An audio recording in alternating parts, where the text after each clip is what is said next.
I'm Bill Michael. I'm the operations manager at Eagle Harbor. I've been here about 4 years now.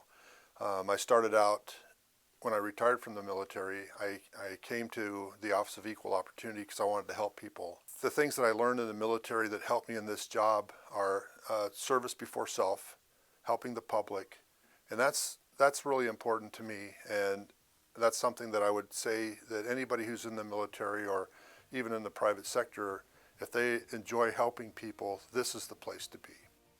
In my off time, my wife and I spend a lot of time out in the woods with our dogs.